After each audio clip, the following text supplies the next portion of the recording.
자, 여러분들 반갑습니다. 지금 현재 이제 11시 30분 이제 지나가고 있는데, 자, 오늘도 좀 코인 시장이 오늘 초장부터 좀 안 좋긴 합니다. 뭐 안 좋은 거는 결국엔 지금 나스닥이 좀 하락세를 좀 보여주고 있는데, 지금 이제 최근 들어갖고 이렇게 나스닥이 급락이 나오고 나서 이제 5일선을 중심으로 이제 등락을 하면서 좀 약간 저점을 잡아가는 그런 구간이라고 보고 있거든요. 그래서 지금 현재 구간 이제 이번 주에 이제 FOMC 회의가 있다 보니까 그래서 오늘 같은 경우는 이 새벽에 오전 2시에 GTC 행사가 있고요. 여기서 젠슨 황이 이제 기조 연설을 합니다. 하여튼 여기에서 어떤 내용들이 이제 나와 주느냐에 따라서 빅테크 기업들이 좀 움직일 수 있을 것 같고, 그리고 뭐 지금 내일 같은 경우는 삼성전자 뭐 주주총회, 뭐 일본 금리 발표 동결할 가능성이 높다고 보여지는데, 그리고 이제 목요일 날 이제 가장 중요한 이 FOMC 금리 결정, 사실 동결이 전망이 되는 가운데 여기서 이제 나오는 얘기들이 더 중요하겠죠. 약간 이 매파적인 스탠스로 나올 것인지 아니면 조금 완화적인 비둘기파적인 좀 얘기가 나올 것인지. 아무래도 좀 증시가 최근에 안 좋았기, 증시나 뭐 비트코인 전체적으로 안 좋았기 때문에 약간 립 서비스를 좀 해줘야 되는데, 과연 파월이 이제 그런 좀 이 센스를 발휘할지는 좀 지켜볼 필요가 있겠습니다. 그래서 하여튼 이번 주 굉장히 중요한데, 하여튼 지금 이제 비트도 막 아직까지는 뭐라고 제가 뭐라고 했어요? 불확실성의 구간이다. 그래서 지금 1차 매수를 했다라고 하면 2차 매수는 어떻게 한다? 확실한 구간에서 우리가 들어가자. 그렇게 좀 볼 수가 있겠습니다. 다들 지금 이 고점에서 대응 안 하신 분들은 알트 같은 경우는 마이너스 막 50%막 두드려 맞고 막 그러실 수 있는데, 그래서 항상 이게 대응이라는 게 중요한데, 이게 솔직히 말해서 제가 여러분들 입장에서 항상 생각을 해보면 쉽지는 않아요. 뭐 자른다라는 게 이게 쉽지가 않습니다. 왠지 또 이거 다시 올라올 수 있을 것 같고 막 그런 느낌 들잖아요. 뭐 저도 뭐 다 느끼고 있는 부분이라서 그래서 쉽지가 않습니다. 우리가 뭐 유튜버들 맨날 뭐 왜 너 대응 안 했어 뭐 그렇게 말은 하지만 실질적으로는 그게 쉽지는 않다. 그 말씀을 좀 드리고 싶네요. 그래서 오늘도 좀 그래도 조금이나마 도움이 될 만한 정보들을 좀 여러분들한테 취합해서 좀 말씀드리려고 왔으니까 좋아요 한 번씩은 꼭 눌러주시길 바라겠습니다. 자, 그래서 지금은 역시나 제가 이거 계속 이 지금 노란선 이게 M2 자금의 추이거든요. 이게 참 보게 되면 이게 참 아이러니하게도 M2 자금이 이제 올라가고 나서 이 비트도 이런 식으로 올라갔고, 그래서 과거에도 그랬어요. 과거에도 M2 자금이 올라가고 나서 비트가 이런 식으로 올라갔듯, 이번에도 그러면 똑같은 패턴이 나와줄 것인가. 지금 M2 자금 올라갔거든요. 올라갔다가 이제 여기서 내려오고 여기서는 이제 비트가 올라가거든요. 그러면 여기서 비트가 이제 올라갈 때가 되지 않았나? 그죠? 타이밍 상으로는 맞잖아요. 그래서 하여튼 그런 약간 좀 희망 회로를 좀 돌려보겠습니다. M2 자금은 탄탄하게 올라오고 있는데 아직까지는 좀 지지부진하기 때문에 과거의 어떤 흐름들로 봤을 때는 조금 여기서 한번 올라가지 않을까. 지금 요 추이로 봤을 때는 요 구간인데 5, 6, 7? 요 구간에서 올라가지 않을까. 그래서 사실 여러분들이 참 이게 버티기가 쉽지가 않을 것 같은데, 지금 뭐 그 와중에서도 그 마이크로 스트래티지 같은 경우는 비트코인을 또 산다라고 합니다. 우선주 500만 주 추가 발행해갖고 지금 비트코인을 추가 매수를 한다. 요 지금 계획을 스트래티지 마이클 세일러가 지금 하고 있는 것 같아요. 그래서 하여튼 요거 그리고 뭐 다시 지금 ETF가 약간 그 다시 그 유입세가 다시 조금 들어오는 것 같은데, 음, 조금씩 지금 2거래일 정도 들어오고 있는 그런 추이인데, 요걸 약간 이제 긍정적인 신호로 봐야 되지 않을까라는 생각은 듭니다. 아직 이더리움 쪽에서는 아직 순매수 유입은 아직은 없어요. 그리고 새로운 고래 20만 BTC 매수 뭐 이런 얘기 나와주고 있고, 비트겟 CEO가 또 비트코인 7만 달러 하회 가능성은 낮다 이렇게 지금 보고 있고, 그러나 저러나 누가 말하건 간에 여러분들 우리는 대응적으로 잘 해야 된다라는 부분이고, 일단은 그렇다 하더라도 2차 매수는 우리가 확실한 데서 좀 들어갔으면 좋겠어요. 예를 들어 상방으로는 요 트렌드를 넘어섰을 때, 지금 왜냐하면 이 트렌드에서 계속 극복하지 못하고 저항받고 내려오기 때문에 그렇잖아요. 어, 이 트렌드를 넘어섰을 때 우리가 그때 추가 매수를 해도 늦지가 않다. 그 말씀을 좀 드리고 싶어요. 비트가 안정되고 알트 사도 늦지 않아요. 그죠? 그래서 안정적인 구간에서 우리가 좀 사보자는 거고. 그리고 또 하나의 시나리오는 요거는 약간 4시간 봉상으로 봤을 때 지금 여기서 쌍바닥 패턴이 일단 나왔고, 근데 여기서 한 번 더 저가 테스트를 준다라고 하면 역헤드앤 숄더 패턴인데, 이거를 역헤드앤 숄더가 이런 식으로 꼭 항상 일치하지는 않을 수도 있어요. 지금 제가 노란 선을 딱 그어놨는데 지금 요 구간이 일치하는 구간이거든요. 여기 머리, 어깨. 그러니까 지금 현재 구간 여기는 일단 추세를 이탈했기 때문에 지금 요 정도 구간은 지금 열려 있는 거예요.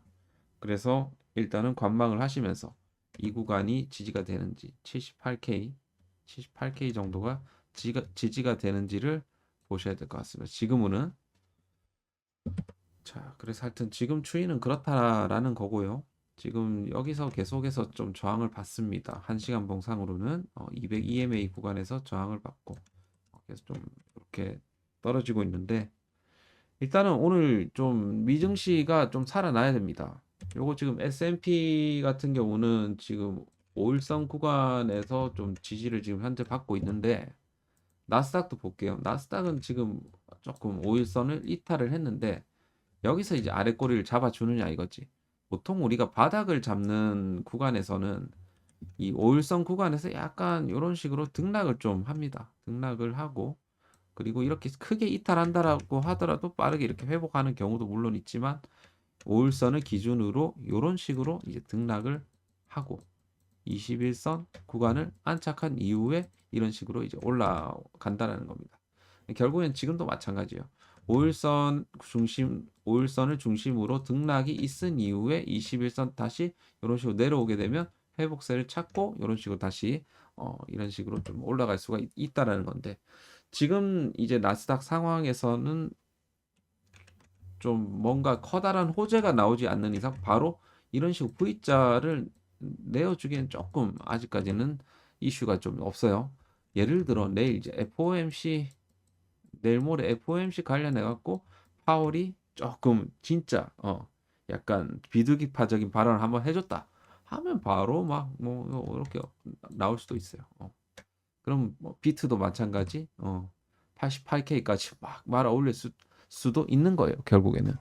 그래서 하여튼 이번 주가 굉장히 좀 중요하고, FOMC 회의 결과에 따라서 우리가 좀 봐야 되지 않을까 그렇게 보고 있고, 지금 긍정적인 거는 다우가 이렇게 좀 회복세를 좀 보여주고 있다라는 거.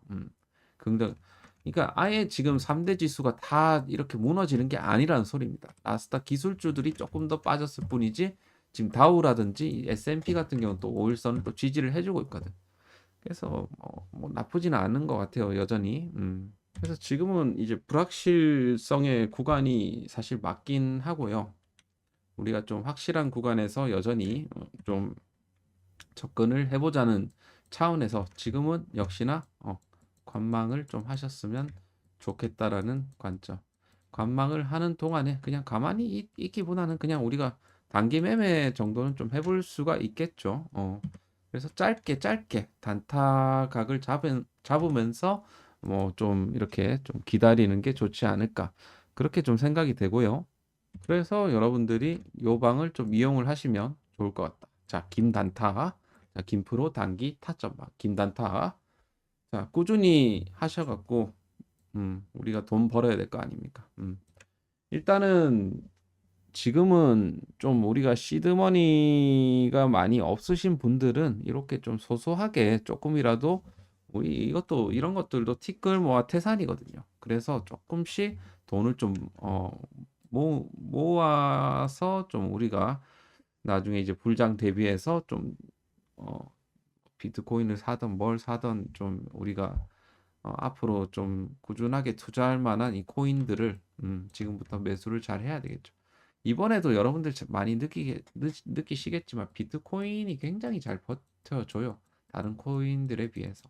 그렇기 때문에 비트코인은 정말 여러분들이 단돈 100만 원이라도 꼭 이제 가지고 있으셨으면 하는 생각이 있다.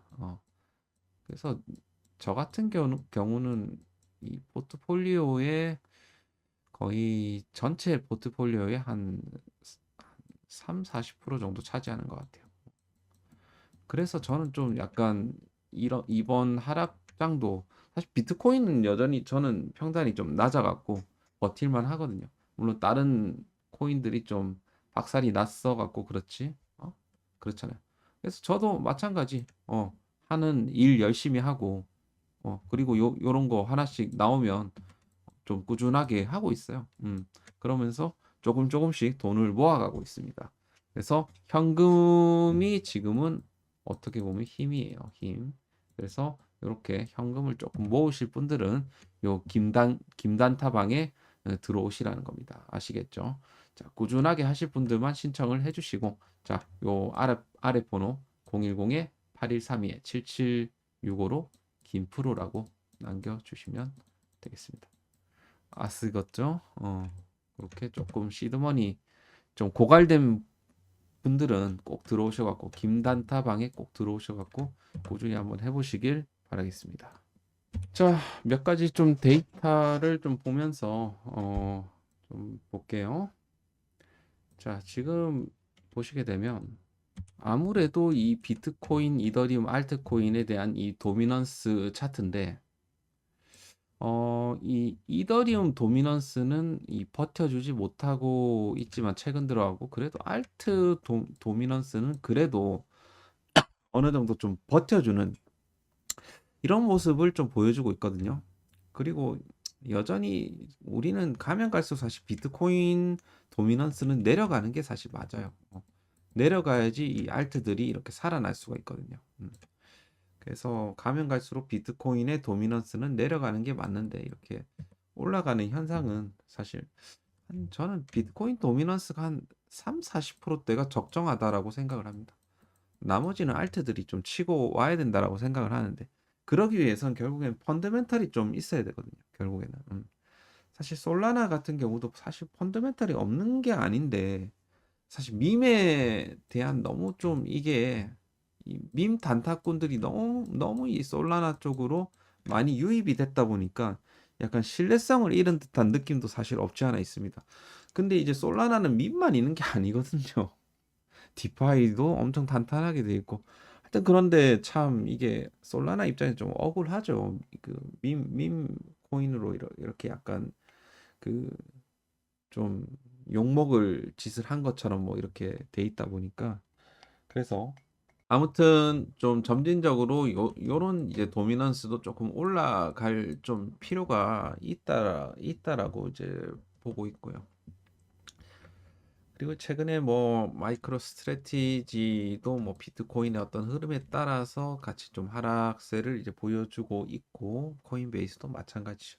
이렇게 또 지금 다들 좀 안 좋은 흐름을 현재 이제 보여주고 있고 그리고 코인이랑 이 자산별 이 상관관계인데 이 3개월 정도의 상관관계를 보여주는 이 차트예요. 그래서 비트코인 같은 경우는 이 S&P 500이랑 이 나스닥의 이 양의 상관관계 0.7 정도면 굉장히 상관관계를 많이 보여준다라는 거거든요. 다만 이제 그 금과는 약간 음의 상관관계를 현재 보여주고 있다. 뭔가 이제 느낌이 오나요? 이게 이제 이쪽은 이제 미국이고 이거는 이제 중국 플러스 뭐 기타 이제 신흥국들의 어 거의 이제 자금이라고 볼 수 있겠죠. 아무튼 하여튼 이 부분을 좀 보시고, 그리고 이제 김프 같은 경우는 뭐 최근 들어갖고 약간 플러스를 보여주고는 있지만 여전히 뭐 불장 때의 어떤 김프를 보여주는 느낌은 아니기 때문에 별로 신경 쓸 건 없다라고 생각을 합니다. 그리고 이제 요거 같은 경우는 일주일간 이 비트코인 현물 ETF랑 이제 이더리움 현물 ETF의 이런 수익률이나 이런 거래 대금을 이제 보여주고 있어요.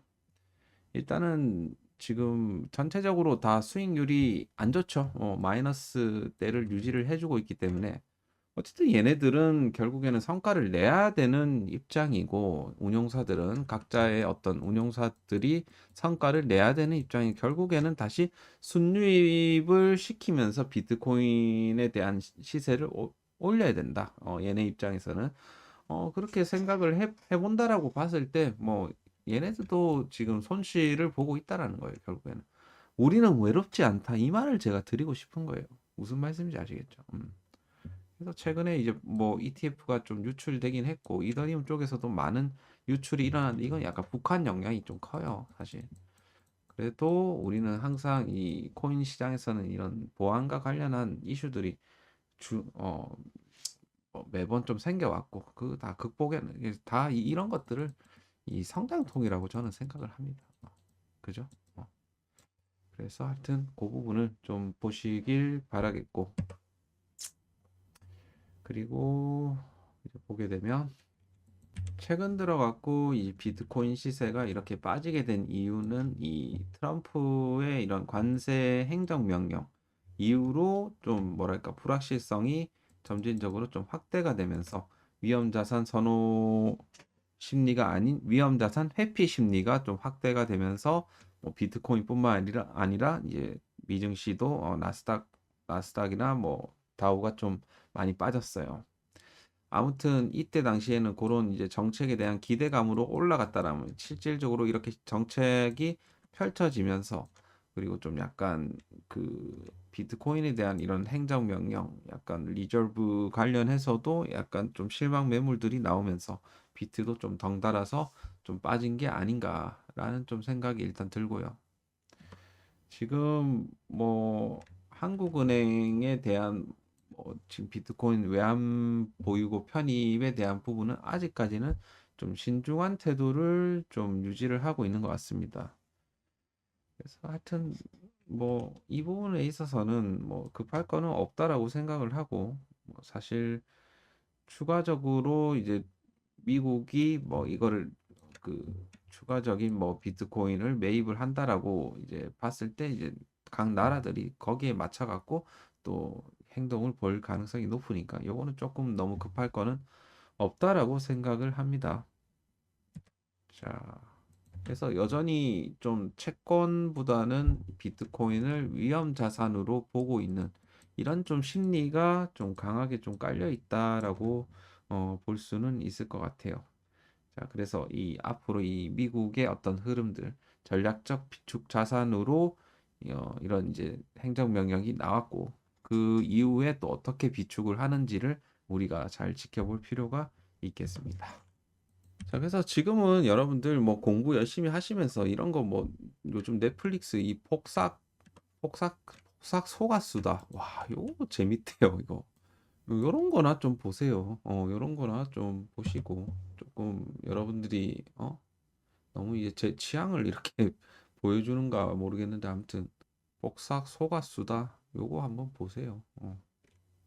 조금 이제 안정을 취하기 시작하면, 또 안정을 어느 정도 취하고 나서는 또 코인 시장이 또 좋아지게 되면 굉장히 할만할 겁니다. 자, 그래서 그때까지는 우리가 좀 기다려 보자고요. 딱 단순히 지금 이거 비트코인이 그 원화 차트만 봐도 여전히 아직까지는 좀 투자할 때가 아니잖아요. 적어도 빨간 선 위로 올라왔을 때, 우리 올라오고 지지받았을 때, 그때 우리가 해도 늦지 않다. 그냥 단순히 이렇게 보자고요. 그리고 단기는 이제 김단타 방에서 좀 하시길 바라겠고, 지금은 우리가 가지고 있는 현금을 잘 지키시고 좀 기다리시라는 거예요. 인내를 하시면서. 자, 그렇게 오늘 정리를 하고 오늘 여기까지 하도록 하겠습니다. FOMC 회의 이후에 좀 흐름을 좀 볼 것이고, 이번 주 좀 굉장히 기대 반 걱정 반 되기는 하는데 잘 우리가 대응을 하자고요. 자, 여러분들 오늘도 수고하셨고, 좋아요, 구독 한 번씩 눌러주시고, 이 영상 이제 빨리 올릴게요.